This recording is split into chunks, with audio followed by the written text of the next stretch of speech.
Friends RCFLൻ്റെ പുതിയൊരു notification വന്നിട്ടുണ്ട്. അതായത് രാഷ്ട്രീയ കെമിക്കൽസ് ആൻഡ് ഫെർട്ടിലൈസേഴ്സ് ലിമിറ്റഡ്. ഇതിലേക്ക് യാതൊരുവിധ എക്സാമോ കാര്യങ്ങളൊന്നുമില്ല, ഡയറക്റ്റുള്ള സെലക്ഷനാണ്. അപ്പോൾ നിങ്ങൾ സെലക്ട് ആയി കഴിഞ്ഞാൽ ഡോക്യുമെൻറ്റ് വെരിഫിക്കേഷനാണ് പിന്നീട് വിളിക്കുക.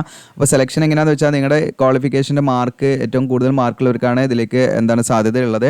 അപ്പോൾ നിങ്ങൾക്ക് ഇതിലേക്ക് എക്സാം ഫീയോ കാര്യങ്ങളൊന്നുമില്ല. അതുകൊണ്ട് തന്നെ നിങ്ങൾക്ക് എന്ത് ചെയ്യാം, ഈസി ആയിട്ട് ഇതിലേക്ക് അപ്ലൈ ചെയ്യാം. ഓൺലൈനായിട്ടാണ് നമ്മൾ അപ്ലൈ ചെയ്യേണ്ടത്. അപ്പോൾ എങ്ങനെ അപ്ലൈ ചെയ്യേണ്ടതെന്നുള്ള കാര്യങ്ങൾ പറയാം.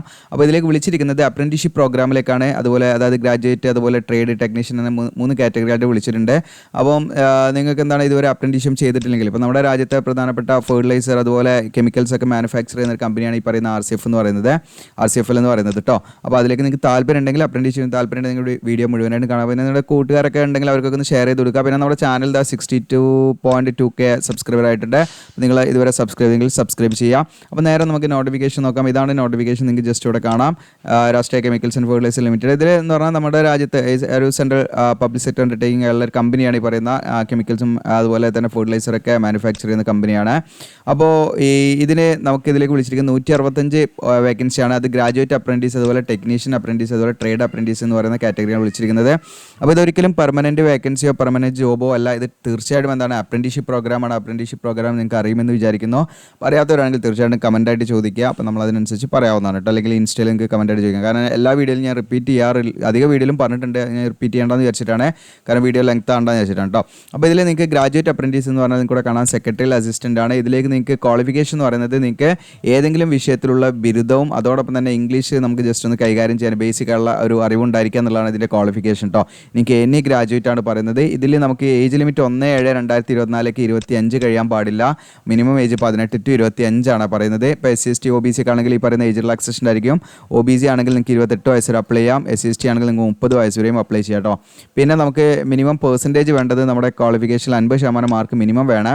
അതുപോലെ തന്നെ ഇതിൻ്റെ ട്രെയിനിങ് ഡ്യൂറേഷൻ 12 months ആണ്. നമുക്ക് നമ്പർ ഓഫ് വേക്കൻസി ഇവിടെ കൊടുത്ത് 31 വേക്കൻസി ഉണ്ട്. അപ്പോൾ ഏതെങ്കിലും വിഷയത്തിൽ ബിരുദം കഴിഞ്ഞവർക്ക് സെക്രട്ടേറിയറ്റ് അസിസ്റ്റൻ്റ് എന്ന് പറയുന്ന ആ ഒരു കാറ്റഗറിയിലേക്ക് നിങ്ങൾക്ക് അപ്ലൈ ചെയ്യാവുന്നതാണ്. ജസ്റ്റ് ഇംഗ്ലീഷിലെ നോളജ് ഉണ്ടായാൽ മതി കേട്ടോ. ഇനി അടുത്ത ടെക്നീഷ്യൻ അപ്രന്റീസ് ആണ്.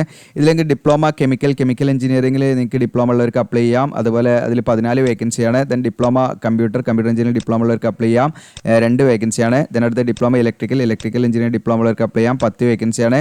ഡിപ്ലോമ ഇൻസ്ട്രുമെൻറ്റേഷനിൽ ഡിപ്ലോമ ഉള്ളവർക്ക് അപ്ലൈ ചെയ്യാം, ഇതിൽ 10 വേക്കൻസി ഉണ്ട്. ദെൻ അടുത്ത നിങ്ങൾക്ക് ഡിപ്ലോമ മെക്കാനിക്കൽ എഞ്ചിനീയറിംഗിൽ ഡിപ്ലോമ ഉള്ളവർക്ക് എന്ത് ചെയ്യാം, ഇതിലേക്ക് അപ്ലൈ ചെയ്യാം.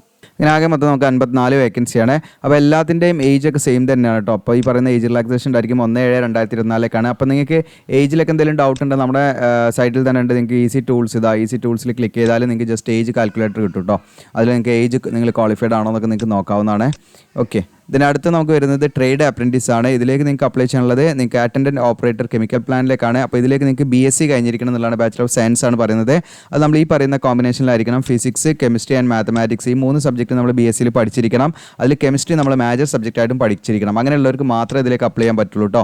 ഓക്കെ, അപ്പോൾ അത് BSc കെമിസ്ട്രി കഴിഞ്ഞവർക്കാണ് ഇതിലേക്ക് അപ്ലൈ ചെയ്യാൻ പറ്റുക. പക്ഷേ അവരതിൽ ഫിസിക്സും മാത്തമാറ്റിക്സും നമ്മൾ സബ്സിഡിയറി ഒക്കെ ആയിട്ടെങ്കിലും നമ്മൾ പഠിച്ചിരിക്കണം. അങ്ങനെയുള്ളവർക്ക് ഇതിലേക്ക് അപ്ലൈ ചെയ്യാം. 25 ഇതിലേക്ക് ഏജ് ലിമിറ്റ് വരുന്നത്. 50 ആണ് മിനിമം പെർസെൻറ്റേജ്. എല്ലാത്തിലും നമുക്ക് മിനിമം 50% മാർക്ക് വേണം കേട്ടോ. എല്ലാത്തിൻ്റെ ട്രെയിനിങ് പീരീഡും നമുക്ക് 12 months ആണ് വരുന്നത്. അത് 1 year ആണ്. ഇതിൽ 63 വേക്കൻസി ഉണ്ട്. ദെൻ അടുത്ത് നമുക്ക് വന്നിരിക്കുന്നത് നിങ്ങൾക്കൂടെ കാണാൻ പറ്റും ഇലക്ട്രീഷ്യൻ ആണ് ട്രേഡിൽ. പിന്നെ വന്നിരിക്കുന്നത് ഇതിൽ +2 നമ്മൾ സയൻസ് എടുത്ത് പഠിച്ചവർക്ക് ഇതിലേക്ക് അപ്ലൈ ചെയ്യാം കേട്ടോ. +2 സയൻസ് കഴിഞ്ഞവർക്ക് ഈ ഏജ് 25 ആണ്. 50% മാർക്ക് വേണം നമുക്ക് വേണം. 24 മാസമാണ്. ഇതിന് നമുക്ക് ഡ്യൂറേഷൻ വ്യത്യാസം ഉണ്ട് കേട്ടോ. ട്രെയിനിങ് ഡ്യൂറേഷൻ വ്യത്യാസമുണ്ട്. 24 മാസമാണ് നമുക്ക് 2 വർഷമാണ് നമുക്ക് ട്രെയിനിങ് ഡ്യൂറേഷൻ വരുന്നത്. നമ്പർ ഓഫ് വേക്കൻസി 3 ആണ്. ഇതിനടുത്ത് നിങ്ങൾക്ക് ഹോർട്ടിക്കൾച്ചർ അസിസ്റ്റൻ്റ് ആണ്. ഇതിൽ +2 ജസ്റ്റ് നമ്മൾ പാസ്സായിരിക്കുക എന്നുള്ളതാണ്. അപ്പോൾ ഇതിൽ നമുക്ക് 25 ഏജ് ലിമിറ്റ് വരുന്നത്. അതുപോലെ തന്നെ 50% മാർക്ക് മിനിമം വേണം. അപ്പോൾ ഇതിൽ +2 നമുക്ക് ഏതെടുത്താലും ഏത് സ്ട്രീം ആണെങ്കിലും അപ്ലൈ ചെയ്യാം കേട്ടോ. ഹ്യൂമാനിറ്റീസ്, കൊമേഴ്സ് അല്ലെങ്കിൽ സയൻസ് ഏതുള്ളവർക്ക് ഇതിലേക്ക് അപ്ലൈ ചെയ്യാം. ഹോർട്ടിക്കൾച്ചർ അസിസ്റ്റൻറ്റിലേക്ക് +2 ആയാൽ മതി. 50% മാർക്ക് വേണം. 24 months ആണ് അതിൻ്റെ ട്രെയിൻ ഡ്യൂറേഷൻ. 5 വേക്കൻസി ഉണ്ട്. ഇതിനടുത്ത് ഇൻസ്ട്രുമെൻറ്റ് മെക്കാനിക് കെമിക്കൽ പ്ലാന്റ് ആണ്. ഇതിൽ നിങ്ങൾക്ക് BSc physics, chemistry and mathematics, അതായത് ഈ പറഞ്ഞ കോമ്പിനേഷനിൽ നമ്മൾ BSc ബാച്ചിലർ ഓഫ് സയൻസ് കഴിഞ്ഞിരിക്കണം. ഫിസിക്സ് ഇതിൽ മേജർ സബ്ജക്റ്റായിട്ട് നമ്മൾ പഠിച്ചിരിക്കണം. ഓക്കെ, അങ്ങനെയുള്ളവർക്ക് അതിലേക്ക് അപ്ലൈ ചെയ്യാം. ഇതിൽ നമുക്ക് 1 വേക്കൻസിയാണ് വന്നിരിക്കുന്നത്. ഏജ് ഒക്കെ സെയിം ആണ്, റിപ്പീറ്റ് ചെയ്യുന്നില്ല. ലബോറട്ടറി അസിസ്റ്റൻറ്റ് കെമിക്കൽ പ്ലാന്റ് ഇതിൽ നിങ്ങൾക്ക് ഫിസിക്സ്, കെമിസ്ട്രി, മാത്തമാറ്റിക്സ്, ഇനി അതല്ലെങ്കിൽ ബയോളജി പറഞ്ഞിരിക്കുന്ന രീതിയിൽ നമ്മൾ എന്ത് ചെയ്യണം, BSc കഴിഞ്ഞവർക്ക് ഇതിലേക്ക് അപ്ലൈ ചെയ്യാം കേട്ടോ. ഓക്കെ, അപ്പോൾ ഇതിൽ നമ്മൾ മേജർ സബ്ജക്റ്റ് ഇന്നതാണെന്നൊന്നും പറയുന്നില്ല. അപ്പോൾ നിങ്ങൾക്ക് BSc ഫിസിക്സോ കെമിസ്ട്രി അങ്ങനെയൊക്കെ കഴിഞ്ഞവർക്ക് ഇതിലേക്ക് അപ്ലൈ ചെയ്യാം എന്നുള്ളതാണ് മനസ്സിലാക്കുന്നത് കേട്ടോ. അപ്പോൾ ഇതിൽ മേജർ സബ്ജക്റ്റ് ഏതാണെന്ന് പ്രത്യേകമായിട്ട് മെൻഷൻ ചെയ്യുന്നില്ല. അപ്പോൾ ഇതിൽ 8 വേക്കൻസിയാണ് ടോട്ടൽ. അങ്ങനെ 80 വേക്കൻസി ഈ കാറ്റഗറിയിൽ നമുക്ക് ട്രേഡ് അപ്രന്റീസ്ഷിപ്പിലും വന്നിട്ടുണ്ട്. അപ്പോൾ ഇത്രയാണ് ഇതിൻ്റെ ക്വാളിഫിക്കേഷൻ കാര്യങ്ങൾ. പിന്നെ റിസർവേഷനൊക്കെ ഉണ്ടായിരിക്കും നിങ്ങൾക്ക്. SC ST OBCൻ്റെ റിസർവേഷനൊക്കെ കൂടെ കാണാം. അങ്ങനെ 165 വേക്കൻസിയാണ്. പിന്നെ നിങ്ങൾക്ക് എലിജിബിലിറ്റി എന്ന് പറയുന്നത് നിങ്ങൾ ഈ പറയുന്ന 1/7/2024 നിങ്ങൾ എന്താണ്, നിങ്ങളുടെ ഏജ് ഈ പറഞ്ഞിരിക്കുന്ന കണ്ടീഷൻ ആയിരിക്കണം. മിനിമം 18 മാക്സിമം 25 ആണ്. അടുത്ത നിങ്ങളുടെ ഡേറ്റ് കാണാം 1/7/2021 എന്ന് പറഞ്ഞിട്ട്. ഓക്കെ, ഈ 1/7/2021 എന്ന് പറയുന്ന ഡേറ്റിൻ്റെ പ്രത്യേകത എന്താണെന്ന് വെച്ചാൽ ഈ പറയുന്ന ഡേറ്റിൽ, അതായത് ഈ പറയുന്ന 2021 എന്ന് പറയുന്ന ഈ ഡേറ്റിൽ നമ്മൾ ഇതിന് ശേഷം നമ്മൾ കോഴ്സ് കഴിഞ്ഞവരായിരിക്കണം കേട്ടോ. അതായത് 2020-ലോ 2019-ലോ അങ്ങനെയൊന്നും കഴിഞ്ഞവർക്ക് ഇതിലേക്ക് അപ്ലൈ ചെയ്യാൻ പറ്റില്ല. ഈ പറയുന്ന ഡേറ്റിനോ അതിന് ശേഷമോ നിങ്ങളുടെ കോഴ്സ് കഴിഞ്ഞവരാണെങ്കിൽ മാത്രമേ നിങ്ങൾക്ക് ഇതിലേക്ക് അപ്ലൈ ചെയ്യാൻ പറ്റുള്ളൂ. പ്രത്യേകം ശ്രദ്ധിക്കുക. പിന്നെ ഇതിൻ്റെ സ്റ്റൈപ്പൻഡ് പറയുന്നുണ്ട്. സ്റ്റൈപ്പൻഡ് എന്ന് പറയുന്നത് നിങ്ങൾക്ക് കാണാം. മന്ത്ലി ടെക്നീഷ്യൻ ആണെങ്കിൽ നിങ്ങൾക്ക് 7,000 പെർ മന്ത്.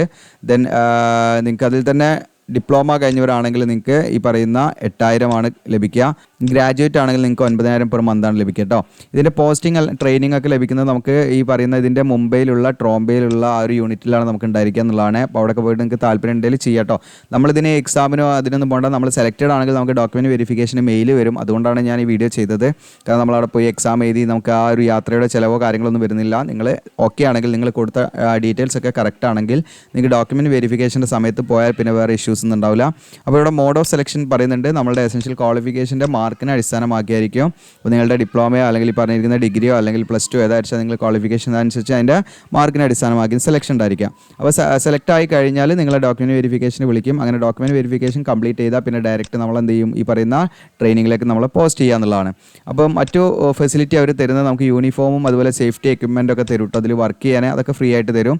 ഇനി അടുത്തത് ഇവിടെ രജിസ്ട്രേഷനാണ്. അപ്പോൾ രജിസ്ട്രേഷൻ എന്താ ചെയ്യണമെന്ന് വെച്ചാൽ, ഇപ്പോൾ നമ്മൾ ഇതിലേക്ക് അപ്ലൈ ചെയ്യാൻ താല്പര്യം ഉണ്ടെങ്കിൽ നമ്മൾ നാപ്സിലും അതുപോലെ നാറ്റ്സിലും രജിസ്റ്റർ ചെയ്യണം. നാപ്സിൽ രജിസ്റ്റർ ചെയ്യേണ്ട ആരാന്ന് വെച്ചാൽ ട്രേഡ് അപ്രന്റീസ്ഷിപ്പ് വേക്കൻസിയിലേക്ക് അപ്ലൈ ചെയ്യുന്നവരാണെങ്കിൽ അവർ ഈ പറയുന്ന നാപ്സിൽ NAPSൽ രജിസ്റ്റർ ചെയ്യണം. ഇനി അതല്ല ഈ പറയുന്ന ടെക്നീഷ്യൻ അതുപോലെ തന്നെ ഡിപ്ലോമ അതുപോലെ ഗ്രാജുവേറ്റ് ഈ പറയുന്ന കാറ്റഗറിയിൽ ഡിഗ്രി ഒക്കെ ഉള്ളവരാണെങ്കിൽ അവർ നാറ്റ്സിലാണ് എന്ത് ചെയ്യേണ്ടത്, രജിസ്റ്റർ ചെയ്യേണ്ടത്. നാറ്റ്സിൽ ഈ പറയുന്ന ട്രേഡ് അപ്രന്റീസ്ഷിപ്പ് വേക്കൻസി ആണെങ്കിൽ നിങ്ങൾക്ക് ഈ പറയുന്ന അങ്ങനെയുള്ള വിദ്യാർത്ഥികളാണെങ്കിൽ ഈ +2 അല്ലെങ്കിൽ ഈ പറയുന്ന നമ്മുടെ IT അങ്ങനെയുള്ള വിദ്യാർത്ഥികളാണെങ്കിൽ അവർ ഈ പറയുന്ന നാപ്സിലാണ് രജിസ്റ്റർ ചെയ്യേണ്ടത്. ഈ പറയുന്ന ഡിഗ്രി ഡിപ്ലോമ അങ്ങനെയൊക്കെയുള്ള വിദ്യാർത്ഥികളാണെങ്കിൽ അവർ ഈ പറയുന്ന നാറ്റ്സിലാണ് രജിസ്റ്റർ ചെയ്യേണ്ടത്. അതിൻ്റെ എല്ലാത്തിൻ്റെ ലിങ്കും ഞാൻ കാണിക്കാം, വീഡിയോയുടെ അവസാനം കാണിക്കാം. എങ്ങനെയാണ് അപ്ലൈ ചെയ്യുന്നത് വെച്ചാൽ നമ്മൾ ഓൺലൈനായിട്ട് നമ്മൾ RCFLൻ്റെ വെബ്സൈറ്റിലും അപ്ലൈ ചെയ്യണം കേട്ടോ. ഇത് ജസ്റ്റ് നിങ്ങൾക്ക് സ്റ്റൈപ്പൻറ്റും കാര്യങ്ങളൊക്കെ കിട്ടാൻ വേണ്ടിയിട്ടാണ് ഈ പറയുന്ന നാറ്റ്സിലോ അല്ലെങ്കിൽ നാപ്സിലോ നമ്മൾ രജിസ്റ്റർ ചെയ്യണമെന്ന് പറഞ്ഞു കേട്ടോ. ഓക്കെ, അപ്പോൾ അതിലൊക്കെ എന്തെങ്കിലും കൺഫ്യൂഷൻ ഉണ്ടെങ്കിൽ നിങ്ങൾ ചോദിക്കാം. ഇമ്പോർട്ടൻറ്റ് ഡേറ്റ് എന്ന് പറഞ്ഞാൽ നമ്മൾ ഓൺലൈനായിട്ട് RCFLൻ്റെ വെബ്സൈറ്റിൽ നമ്മൾ അപ്ലൈ ചെയ്യേണ്ട സ്റ്റാർട്ടിംഗ് ഡേറ്റ് 5/7 മുതൽ നിങ്ങൾക്ക് 19/7 വരെ അപ്ലൈ ചെയ്യാം. അപ്ലൈ ചെയ്യുമ്പോൾ എന്തൊക്കെ ഡോക്യുമെൻറ്റ്സ് ആണ് നമുക്ക് വേണ്ടതെന്ന് വെച്ചാൽ ലേറ്റസ്റ്റ് പാസ്പോർട്ട് സൈസ് ഫോട്ടോഗ്രാഫ് വേണം, പാൻ കാർഡ് വേണം, അപ്ഡേറ്റഡ് ആധാർ കാർഡ് വേണം. അതോടൊപ്പം തന്നെ നമ്മുടെ പേരിൽ സ്വന്തം നമ്മുടെ പേരിലെടുത്ത ഒരു ബാങ്ക് അക്കൗണ്ടും വേണം. അത് നമ്മൾ ഈ പറഞ്ഞിരിക്കുന്ന DBT എനേബിൾഡ് ആയിട്ട് അതുപോലെ ആധാർ മാപ്ഡ് ആയിട്ടായിരിക്കണം. അതായത് ആധാറുമായി ലിങ്ക് ചെയ്തായിരിക്കണം. അതുപോലെ DBT എന്ന് പറഞ്ഞാൽ നമുക്ക് ഈ ഗവൺമെൻറ് സബ്സിഡി ഇതൊക്കെ കിട്ടണമെങ്കിൽ നമ്മൾ ആ രീതിയിൽ എന്ത് ചെയ്യണം, ഡയറക്റ്റ് ബെനിഫിറ്റ് കിട്ടണമെങ്കിൽ നമ്മൾ ഈ പറയുന്ന DBT ചെയ്യണം. ഓക്കെ, അതുപോലെ തന്നെ അതൊക്കെ നമുക്ക് ബാങ്കിൽ പോയിട്ട് അന്വേഷിച്ച് നിങ്ങൾക്ക് അവർ അതിന് എനേബിൾ ആക്കി തരും. അതുപോലെ തന്നെ മാർക്ക് ഷീറ്റ് കാര്യങ്ങളൊക്കെ എന്ത് ചെയ്യണം, നമ്മൾ അപ്ലോഡ് ചെയ്യണം കേട്ടോ. ഇത്രയും കാര്യങ്ങളാണ് നമ്മൾ ഓൺലൈനായിട്ട് അപ്ലൈ ചെയ്യുന്ന സമയത്ത് നമുക്ക് വേണ്ടത്. മറ്റു കുറച്ച് ഇൻസ്ട്രക്ഷൻ ഇതിൻ്റെ കോഡിൻ്റെ ജസ്റ്റ് നിങ്ങൾക്ക് എന്ത് ചെയ്യാം, റീഡ് ചെയ്യാം. അപ്പോൾ ഇതിൽ നമ്മൾ അതത് കമ്മ്യൂണിറ്റി അല്ലെങ്കിൽ റിസർവേഷൻ കിട്ടണമെങ്കിൽ സെൻട്രൽ ഗവൺമെൻറ് പർപ്പസിന് വേണ്ടിയുള്ള കാസ്റ്റ് സർട്ടിഫിക്കറ്റ് വേണം. ഓക്കെ, അപ്പം ഇനി നമ്മുടെ വീഡിയോയുടെ ഡിസ്ക്രിപ്ഷനിൽ ഞാൻ അപ്ലൈ ആവുന്ന ലിങ്ക് കൊടുത്തിട്ടുണ്ടാകും. അതിൽ ക്ലിക്ക് ചെയ്യുമ്പോൾ നമ്മുടെ ഈ പേജിലേക്കാണ് വരുന്നത്. നിങ്ങൾ RCFL നമ്മൾ എങ്ങനെയാണ് അപ്ലൈ ചെയ്യുന്നത് കാണിക്കാം. താഴെ ഇങ്ങനെ സ്ക്രോൾ ചെയ്ത് വരാം. ഇവിടെ കാണാം ഇമ്പോർട്ടൻറ്റ് ലിങ്ക്സ്. ഇതിൽ നിങ്ങൾക്ക് നോട്ടിഫിക്കേഷൻ ഇവിടുന്ന് ഡൗൺലോഡ് ചെയ്യാം. അപ്ലൈ നൗ എന്നുള്ള ബട്ടൺ ഇവിടെ ക്ലിക്ക് ചെയ്യാം. ഇനി അപ്ലൈ നൗ എന്നുള്ള ബട്ടണിൽ ക്ലിക്ക് ചെയ്യുന്നതിന് മുൻപ് നിങ്ങൾ ആദ്യം ചെയ്യേണ്ടത് എന്ത് ചെയ്യണം, ഒന്നെങ്കിൽ നാപ്സിലോ അല്ലെങ്കിൽ നാറ്റ്സിലോ രജിസ്റ്റർ ചെയ്യണം. ഇപ്പോൾ നാപ്സിൽ രജിസ്റ്റർ ചെയ്യേണ്ടത് ട്രേഡ് അപ്രന്റീസ്ഷിപ്പ് എന്ന് പറയുന്ന കാറ്റഗറിയിൽ അപ്ലൈ ചെയ്യുന്നവരെ നാപ്സിലാണ് രജിസ്റ്റർ. അപ്പോൾ ജസ്റ്റ് നാപ്സിൻ്റെ ബട്ടൺ ഇങ്ങനെ ക്ലിക്ക് ചെയ്താൽ നിങ്ങൾക്ക് ജസ്റ്റ് എന്ത് ചെയ്യാം, നാപ്സ് ഓപ്പൺ ആവും. ഇതിൽ നിങ്ങൾ എന്തെന്ന് വെച്ചാൽ നിങ്ങൾക്ക് അറിയാത്തവരാണെങ്കിൽ നിങ്ങൾക്ക് ഇവിടെ കാണാൻ പറ്റും ലോഗിൻ ഒരു രജിസ്റ്റർ എന്നിട്ട് ഇവിടെ ഒരു ബട്ടൺ ഉണ്ട്. ജസ്റ്റ് അതിൽ ക്ലിക്ക് ചെയ്യാം. കാൻഡിഡേറ്റ്സ് എന്നുള്ള ബട്ടൺ ക്ലിക്ക് ചെയ്യാം. ഓക്കെ, എന്നിട്ട് നിങ്ങളോട് ചോദിക്കും, നിങ്ങൾക്കിവിടെ ലോഗിനാണ് ഡിഫോൾട്ടായിട്ട് വരിക. നമ്മൾ എന്ത് ചെയ്യുക, രജിസ്റ്റർ ആസ് കാൻഡിഡേറ്റ്സിൽ ക്ലിക്ക് ചെയ്യാം. IT കഴിഞ്ഞ അദ്ദേഹത്തിന് IT എന്നുള്ള ആ ഒരു ജസ്റ്റ് ഒരു ഇതിൽ നിങ്ങൾ ടിക്ക് ചെയ്യാണ്ടാവും. ഇല്ലെങ്കിൽ നമ്മൾ ടിക്ക് ചെയ്യേണ്ട. നമ്മൾ എന്ത് ചെയ്യുക, മൊബൈൽ നമ്പറും നമ്മുടെ ഇമെയിൽ ഐ ഡിയും കൊടുത്ത് അങ്ങനെ രജിസ്റ്റർ ചെയ്യാം. ഓക്കെ, അപ്പോൾ ഇതൊക്കെ രജിസ്റ്റർ ചെയ്യുന്ന വീഡിയോസ് നിങ്ങൾക്ക് യൂട്യൂബിൽ തന്നെ ഉണ്ടാവും. ജസ്റ്റ് ഒക്കെ നോക്കി നിങ്ങൾക്ക് ഫില്ല് ചെയ്യാവുന്നതാണ്. നമ്മൾ രജിസ്റ്റർ ചെയ്ത് കൊടുക്കണം. നമ്മുടെ ബാങ്ക് അക്കൗണ്ട് ഡീറ്റെയിൽസ് അങ്ങനെ എല്ലാ ഡീറ്റെയിൽസ് ഇതിൽ കൊടുക്കണം. ഓക്കെ, അപ്പോൾ നമുക്ക് സ്റ്റൈപ്പൻഡ് ഒക്കെ കിട്ടാൻ വേണ്ടിയിട്ടാണ് നമ്മൾ ഇത് കാര്യങ്ങൾ ചെയ്യുന്നത് കേട്ടോ. ഓക്കെ, ദെൻ രണ്ടാമത്തെ ഈ പറയുന്ന ഡിഗ്രി അല്ലെങ്കിൽ ഡിപ്ലോമ അല്ലെങ്കിൽ അങ്ങനെയൊക്കെയുള്ള ആ ഒരു ടെക്നീഷ്യൻ അങ്ങനെയുള്ള കാറ്റഗറിയിൽ ഗ്രാജുവേറ്റ് അപ്രന്റീഷിപ്പിലേക്കാണ് അപ്ലൈ ചെയ്യുന്നവർ. അവർ നാറ്റ്സിലാണ് രജിസ്റ്റർ ചെയ്യുന്നത്. നാറ്റ്സ് എന്നുള്ള ആ ബട്ടൺ ക്ലിക്ക് ചെയ്താലേ നിങ്ങൾക്ക് നാറ്റ്സ് കിട്ടും.